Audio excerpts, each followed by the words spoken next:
इतिहास परिचय हो राष्ट्रको र नागरिकको। इतिहासले हाम्रो अस्तित्वको परिचय दिन्छ भने त्यही परिचय नै हाम्रो अस्तित्व पनि हो। हाम्रो देशको परिचय खोज्ने हो भने हामी त्यस देशका नागरिक हौँ जुन देशमा शान्तिका दूत भगवान गौतम बुद्धको जन्म भएको थियो।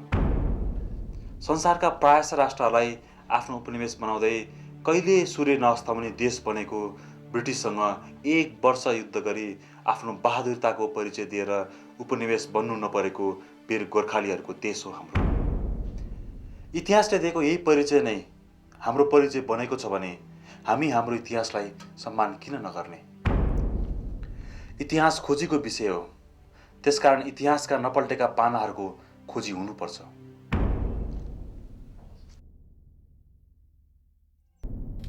प्राचीन खसकाल र किराँत कालमा पनि यो विशाल थियो र यसको पूर्वी सिमाना कामरू कामक्ष्या, दक्षिण सिमाना कतुर र पश्चिम सिमाना काङ्गडा सतलज र यसका आधारहरू स्कन्द पुराणको 81औं अध्यायमा स्पष्ट व्याख्या छ र ईसा पूर्व 1000 वर्ष पहिलेको अथर्ववेदमा व्याख्या छ, कौटिल्यको अर्थशास्त्रमा व्याख्या छ र चाणक्यको नन्दवंशमाथि अलेक्जेन्डरको आक्रमणकाल 3rd सेन्चुरी नेपाल नरेशसँग सहयोग लिनको लागि 6 जना श्रेष्ठीलाई पत्र दिएर यहाँ पठाएका छन्। 2200 वर्ष पुरानो सम्राट अशोकको लुम्बिनीमा स्थापित स्तम्भ अशोक स्तम्भ, जहाँ हिद बुद्ध जाते नेपाल अथवा बुद्ध यस ठाउँमा जन्मेका थिए र यो नेपाल हो भनेर प्रश्न गरेको छ। यो 2200 वर्ष पुरानो सम्राट समुद्रगुप्तको इलाहाबाद स्थित शिलालेखमा नेपालको पूर्वी सिमाना कामरू कामक्ष्या, दक्षिणी सिमाना पाटलिपुत्र कतुर र पश्चिममा उदमपुर भनेर जुन व्याख्या गरिएको छ। कामक्ष्या भनेको आसाममा पर्छ, आसामको राजधानी, र पाटलिपुत्र भनेको पटना, कतुर भनेको इलाहाबाद नजदिक र उदमपुर भनेको उत्तर पश्चिम पन्जाब। र यो ईसाको 350 वर्ष पहिलेको शिलालेख हो। त्यस अवस्थामा नेपाल विशाल थियो र लिच्छवीहरू किराँतहरूको अन्त, लिच्छवीहरूको शासनको प्रारम्भकाल थियो। त्यो अवस्थामा लिच्छवीहरू कमजोर हुँदै गइसकेपछि यो देश 53 टुकडामा विभाजित भयो। टुक्रामा चाहिँ विभाजित भएको टुक्रे राजालाई पृथ्वीनारायण शाहले त्यो आफ्नो एउटा चाहिँ अदम्य उत्साह र आफ्नो अतीतको चाहिँ एउटा इतिहासको एउटा ज्ञान, त्यसले उनलाई एउटा चाहिँ र पौराणिक कथाको आधारले पनि उनलाई अत्यन्त प्रेरणा दियो र प्रेरणा दिएर यसलाई चाहिँ जस्ताको तस्तै पुनर्एकीकरणको अभियानलाई चाहिँ यसले कायम गरेका हुन्। त्यसमा चाहिँ जनताको, सारा भारतको, जरा वीर पुरुषहरूको ठुलो सहयोग थियो। त्यो सहयोग नपाएको नभए उनी एक्लैले त केही गर्न सक्दैनथे। सबैको भावनालाई मिश्रित एउटा प्रतिनिधित्व पृथ्वीनारायण शाहबाट भएको यो पुनर्एकीकरण भन्ने चाहिँ यो वास्तविक हो।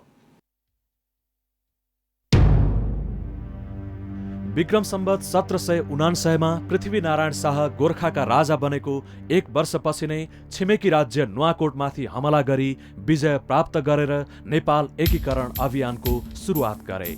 त्यसपछि उनले विक्रम सम्वत 1819 मा सेन राज्य मकवानपुरलाई एकीकरण गर्न सफल भए र झनै उत्साहित पृथ्वीनारायण शाहले विक्रम सम्वत 1823 मा कीर्तिपुरमाथि पनि विजय पाए। लगत्तै विक्रम सम्वत 1825 मा कान्तिपुर, ललितपुर तथा 1826 मा भक्तपुरलाई आफ्नो अधिकारमा लिई काठमाडौँ उपत्यकालाई एकीकरण गरी काठमाडौँलाई नेपालको राजधानी बनाए। त्यसपछि श्री 5 पृथ्वीनारायण शाह पूर्वतर्फ एकीकरण गर्न तम्सिए र विक्रम सम्वत 1830 मा चौदण्डीमाथि विजय पाए। अर्को वर्ष विजयपुर राज्यलाई एकीकरण गरी पूर्वतर्फको सिमाना मेचीको आसपास पुर्याए।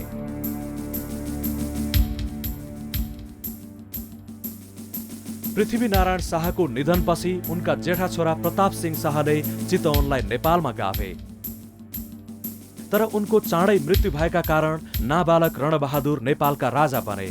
नायबीको रूपमा राजमाता राजेन्द्र लक्ष्मीले शासनको डोर आफ्नो हातमा लिई ससुराको एकीकरण अभियानलाई निरन्तरता दिइन् र विक्रम सम्वत 1834 देखि 1842 सम्ममा उनले 24 राज्यहरू अन्तर्गतको लमजुङ, तनहुँ तथा कास्कीलाई नेपालमा एकीकरण गरिन्।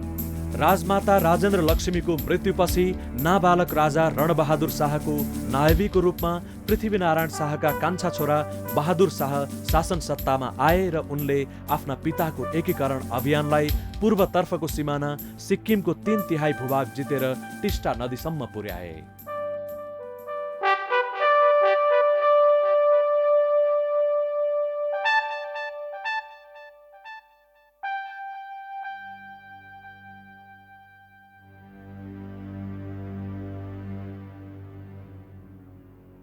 यही हो टिस्टा खोला।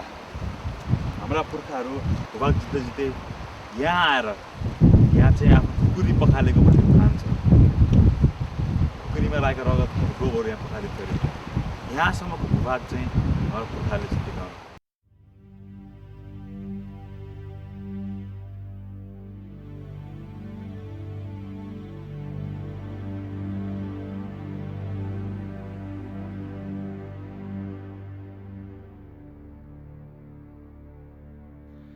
त्यसपछि उनले पश्चिमतर्फ ध्यान केन्द्रित गरे र बाँकी रहेका 24 राज्यहरूमा 1844 सम्ममा अधिकार जमाए।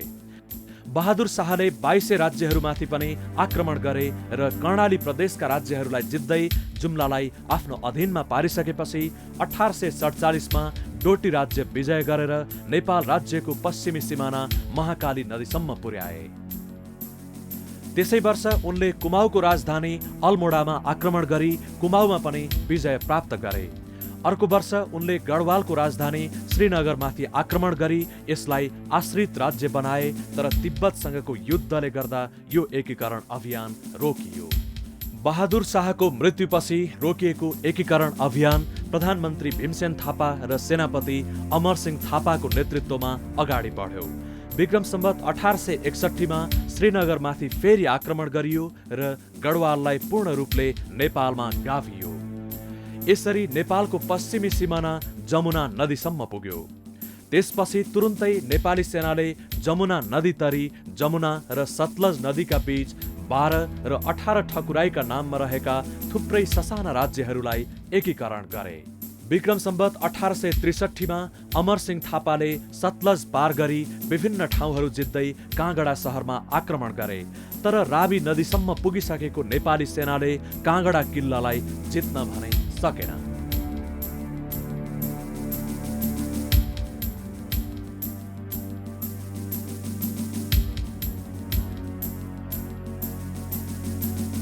पश्चिम किल्ला काँगडा, पूर्वमा टिस्टा पुगेथ्यौं, कुन शक्तिको सामुमा कहिले हामी झुकेथ्यौं। कविवर माधव प्रसाद घिमिरेको कविताका यी पंक्तिहरू पढेर हुर्किएको हामीलाई आज यो ठाउँमा आएपछि ऊ बेलाको विशाल नेपाल कत्रो रहेछ त भन्ने आभास भयो। अर्कोतर्फ इतिहासमा पराजित यो ठाउँले हामीलाई गिज्जाइरहे झैं लाग्यो। एकीकरणको क्रममा काँगडाका राजा संसार चन्दलाई यही किल्लाभित्र 4 वर्षसम्म घेराबन्दी गर्दा पनि नेपाली सेनाको केही लागेन। पछि संसार चन्दको सहायताका लागि आएका पन्जाबका राजा रणजित सिंहसँग नेपाली सेनाको युद्ध भयो। फलस्वरूप ज्वालामुखी सन्धि गरियो र नेपाली सेना सतलज वारी आएर बस्न बाध्य भयो। यो किल्ला नेपाली सेनाले जितेको भए नेपालको पश्चिमी सिमाना काश्मीरसम्म पुग्न सक्दथ्यो, तर यहाँको पराजयले हामीलाई खुम्चन बाध्य गरायो। नेपालकै अमरसिंह थापा ने हाम्रो इतिहास केवल बहादुरीको मात्र होइन, थुप्रै पराजय, अपमान र असफलताहरूको पनि हो।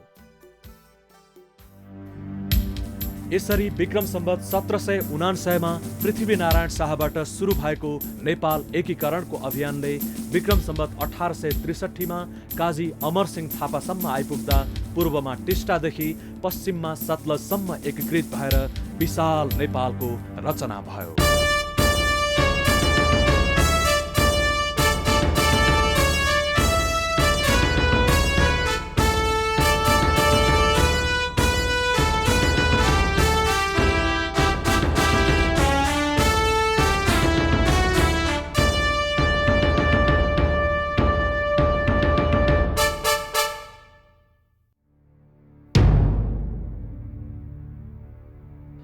यसरी पुर्खाले आर्जेको विशाल नेपालको दुर्भाग्य तब सुरु भयो जब 1 नोभेम्बर 1814 का दिन इस्ट इन्डिया कम्पनीका तर्फबाट जनरल हेस्टिङ्सले नेपाल विरुद्ध विधिवत रूपमा युद्धको घोषणा गरे। अङ्ग्रेजहरूले 5 ठाउँबाट लडाईँ खोले। यी सबै खोलेको मध्येमा 2 ठाउँमा नेपालीहरू हारे र 3 ठाउँमा नेपालीहरूको विजय भयो। यदि 3 ठाउँमा पनि नेपालीहरूको विजय नभएको भए हामीहरूको नेपाल राज्यको अवस्था अहिलेको पनि हुन्थेन।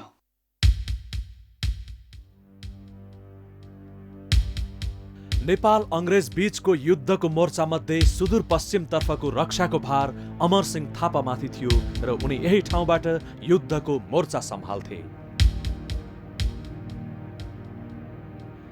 सतलज भेगबाट नेपालमा आक्रमण गर्न खटिएका अङ्ग्रेज जनरल अक्टर लोनीले अमरसिंह थापालाई हामीसँग मिल्न आऊ, पश्चिमी भेगको शासन सत्ता दिन्छौं भन्ने प्रलोभन देखाएका थिए। तर अमरसिंह थापा अङ्ग्रेज सेनाको लोभमा फसेनन् र वीरतापूर्वक लडेर किल्ला जोगाइरहे।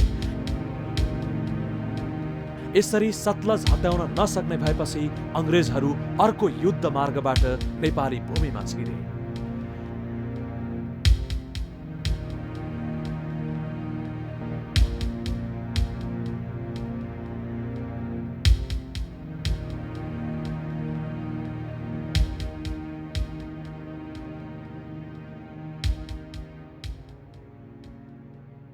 यही नालाको पानी खाएर हाम्रा वीर बलभद्रहरूले र उनका सैनिकहरूले लड्थे।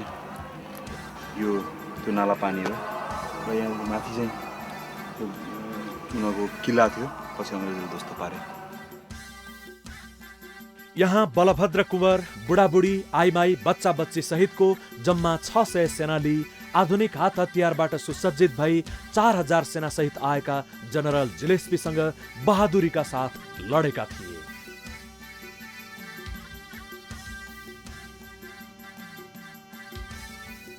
सन् 1814 अक्टोबरदेखि नोभेम्बरसम्म भएको भीषण नालापानी युद्धमा जनरल जिलेस्पी सहित 1000 अङ्ग्रेज सेना मारिए। अन्त्यमा नेपाली सेनालाई युद्ध कौशलबाट हराउन नसकेपछि अङ्ग्रेजहरूले किल्लामा आउने पानीको मुहान नै काटिदिए। धेरै दिनसम्म पानी पिउन नपाएपछि बाध्य भएर बलभद्र कुँवर बाँचेका आफ्ना 70 जना योद्धाहरू सहित नाङ्गो खुकुरी नचाउँदै किल्ला छाड्दा अङ्ग्रेजहरू चकित भएका थिए।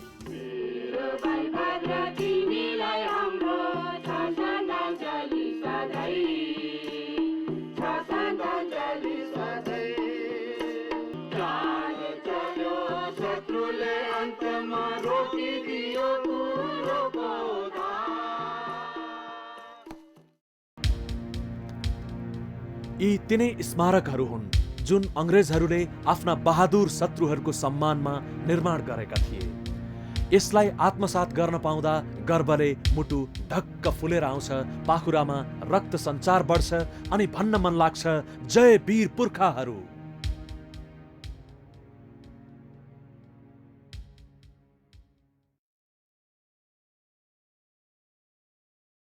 म अहिले हाम्रो भक्ति थापा, अमरसिंह थापाले लडेको ठाउँ मलाउन किल्लातिर जानेछु। यो किल्लामा अङ्ग्रेजसँग पराजय भइसकेपछि हामीले अमरसिंह थापा र हाम्रो पुर्खाले चाहिँ फर्केर महाकाली वाडी आउने सन्धि गरेका थिए। त्यसकारण पनि यो ठाउँ हाम्रो लागि एकदम महत्त्वपूर्ण छ। इतिहासमा यी पाखाहरूमा हाम्रा धेरै वीरहरूले, हाम्रा धेरै पुर्खाहरूले चाहिँ प्रगत भएका छन्।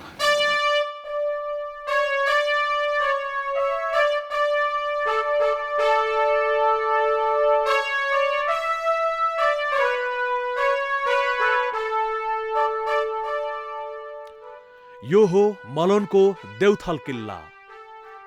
नालापानीको युद्धपछि यही ठाउँमा नेपाल र अङ्ग्रेज बीचको निर्णायक युद्ध भएको थियो। अङ्ग्रेजहरूले आफ्नो सम्पूर्ण शक्ति लगाई यो किल्ला हत्याउन सफल भएपछि 70 वर्ष नागेका वीर योद्धा भक्ति थापा पुनः यो किल्ला फर्काउन अङ्ग्रेज फौजमाथि जाइ लागे। तर अङ्ग्रेजहरूको तोपबाट छुटेको आगोको गोला उनको छातीमा लाग्यो र उनी त्यहीँ ढले।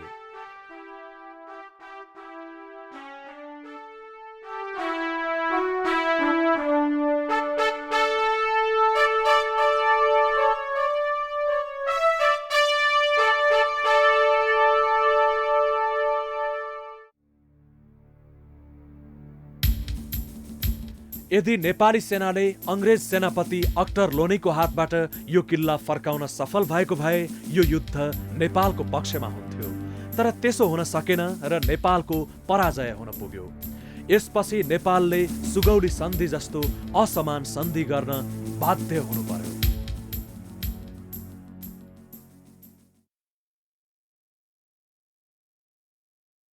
सन् 1815 2 डिसेम्बरका दिन नेपालका तर्फबाट चन्द्रशेखर उपाध्याय र गजराज मिश्र तथा इस्ट इन्डिया कम्पनीका तर्फबाट लेफ्टिनेन्ट कर्णेल ब्राड शाहका बीच सुगौली सन्धि भयो।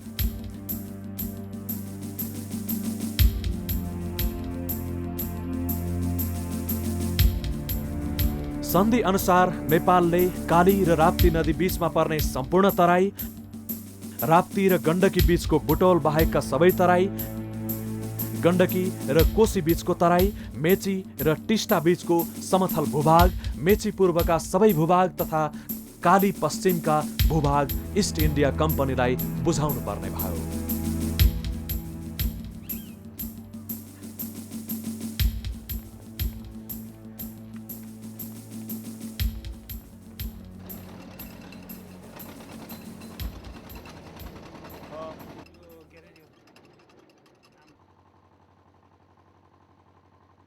किनभने सुगौली सन्धिमा सतलज नदीसम्मको हाम्रो सिमानाबारे केही उल्लेख छैन। त्यहाँ त खालि महाकाली नदीदेखि पारी त्यहाँको जनता, त्यहाँको भूभागसँग नेपालको राजाले कुनै पनि किसिमको सम्पर्क राख्न पाउने छैनन् भनेर भनिहाल्छ।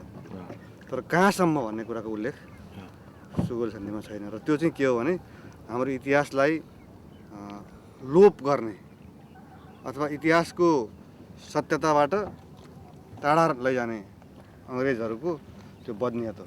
सन् 1815 मे 15 का दिन नेपालको तत्कालीन सेनानायक अमर सिंह थापा र ब्रिटिस पक्षको तत्कालीन सेनानायक अक्टर लोनीका बिचमा भएको एउटा समझदारी अथवा सन्धि नै भने पनि हुन्छ त्यसलाई। त्यसमा चाहिँ महाकाली नदीदेखि सतलज नदीसम्मको क्षेत्र नेपालको हो भन्ने कुरा स्पष्ट रूपमा उल्लेख गरिएको छ। र लडाइँमा नेपाली पक्षको पराजयको कारण अझै पनि उसको अधीनमा रहेका जस्तो मलाउ, सबाथु, भिली, अर्की, यमुना र सतलजको बिचको क्षेत्र, यी विभिन्न क्षेत्रको उल्लेख गरिएको छ त्यसमा, त्यो सन्धिमा। र त्यसले के देखाउँछ भने त्यस बेला नेपाल कहाँसम्म पुगेको थियो र वास्तविक रूपमा नेपालको सिमाना के हो भन्ने कुरालाई देखाउँछ। यो सन्धिलाई नेपालका राजाले 15 दिनभित्रमा हस्ताक्षर गरी ब्राड शाहलाई बुझाउनु पर्ने भन्ने थियो। तर तराईका थुप्रै भूभाग गुमाउनु परेकोमा राजाको चित्त नबुझेपछि अङ्ग्रेजहरूले केही तराई फिर्ता गर्ने गरी 8 डिसेम्बर 1816 मा मकवानपुरमा सन्धि भयो, जस अनुसार कोशीदेखि गण्डकी तथा गण्डकीदेखि राप्तीसम्मका केही तराईका भूभागहरू नेपालले फिर्ता पायो।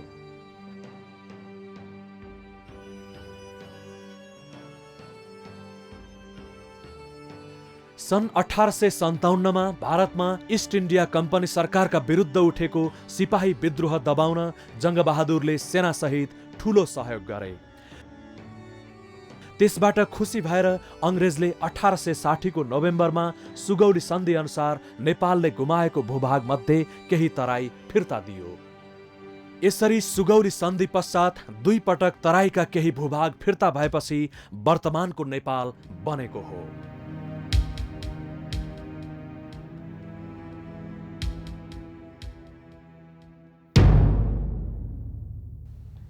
विश्वको इतिहासलाई हेर्दा इतिहास ठुला साना युद्धहरूको गाथा भन्न सकिन्छ।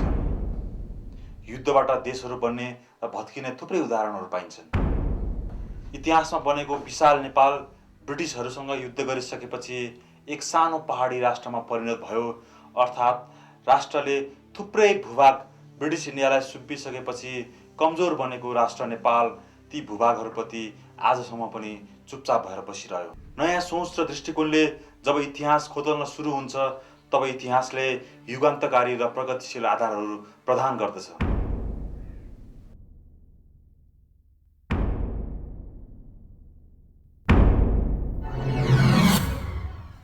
सुगौली सन्धिमा गुमेका भूभागको जिम्मेवारी बेलायतले लिनुपर्दछ। इस्ट इन्डिया कम्पनी भनेको बेलायतको उत्तराधिकार प्राप्त एउटा संस्था हो। त्यसकारण सुगौली सन्धि हामीले इस्ट इन्डिया कम्पनीसँग गऱ्यौँ भने पनि त्यो बेलायतसँग भएको हो। र जब बेलायतबाट भारत स्वतन्त्र भयो, त्यो पनि इन्डिया इन्डिपेन्डेन्ट एक्ट भन्ने चाहिँ ब्रिटिस पार्लियामेन्टबाट एक्ट पास गरेर भएको चाहिँ स्वतन्त्रता हो। यसले के बुझाउँछ भने बेलायत सरकार सुगौली सन्धिप्रति सिधा उत्तरदायी छ। किनभने नेपाल भन्ने मुलुक स्वतन्त्र मुलुक हुँदाहुँदै नेपालको भूभाग अनिर्णित अवस्थामा उसले जसरी छाडेर गएको छ, त्यसको जिम्मेवारी ती भूभाग नेपालमा एकीकृत नहुन्जेलसम्म उसले लिनैपर्छ। र यो प्रयासमा बेलायतको भूमिका महत्त्वपूर्ण हुनुपर्छ। जब अङ्ग्रेजले भारत छोडेर जान लागेको थियो कि थिएन, त्यो बेलामा अङ्ग्रेजले राणा सरकारलाई के भन्यो भने तिमीसित जो हामीले जितेर लिएको जो भूभाग थियो त्यो भूभाग हामी तिमीहरूलाई छोडेर जान्छौँ, तिमीहरूले त्यसको माग गर भनेर अङ्ग्रेजले राणा सरकारलाई भनेको थियो। त्यो मैले नि सुनेको कुरा हो यो, र धेरै अङ्ग्रेजहरूले मलाई पनि भन्थे किन त भन्नु होला अनि हामीले पत्याएनौँ त्यो कुरा। अनि राणा सरकारले चाहिँ के भन्यो त भने त्यो बेलाको प्राइम मिनिस्टरले, अर्को सेकेन्ड म्यानले हामीसित कुरा गर्दा के भन्यो भने यति सानो नेपाललाई त अठ्याएर राख्न हामीलाई मुस्किल परिरहेछ, आज छोडौँ कि भोलि छोडौँ जस्तो भइरहेछ।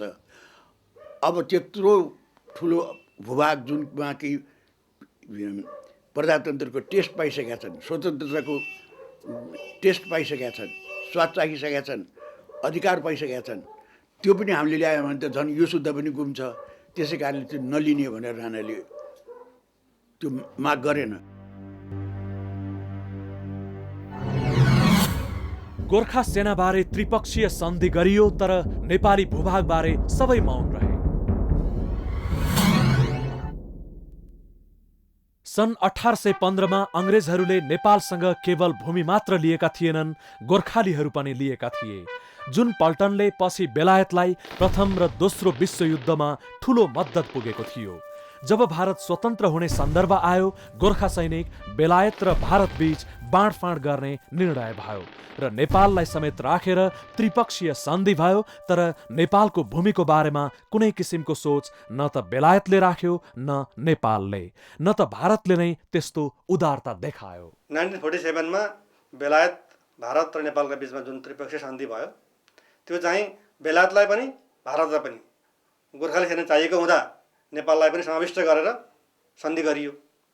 तर नेपालको भूभाग सुगौली सन्धिमा जति गुमेको थियो त्यो भूभाग चाहिँ अब बेलायतलाई चाहिएन र भारत चाहिँ त्यो भूभाग दिन चाहँदैन थियो। र नेपाल सरकार, तत्कालीन नेपाल सरकार पनि स्वार्थको कारणले ती भूभागको बारेमा कुरा उठाउन तयार थिएन। यसरी बन्देजपूर्ण ढङ्गले हाम्रो जमिन चाहिँ भारतमै रह्यो र उनीहरूलाई आवश्यक परेको हुँदा आफ्नो राष्ट्रिय स्वार्थको कारणले गोर्खाली सेनाको चाहिँ विभाजन भयो।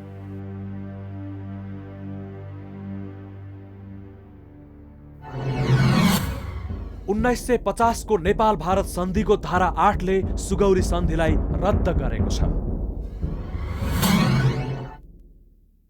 1950 को नेपाल भारत सन्धि सन् 1947 अगस्त 15 मा नयाँ राष्ट्रको रूपमा जन्मेको इन्डिया र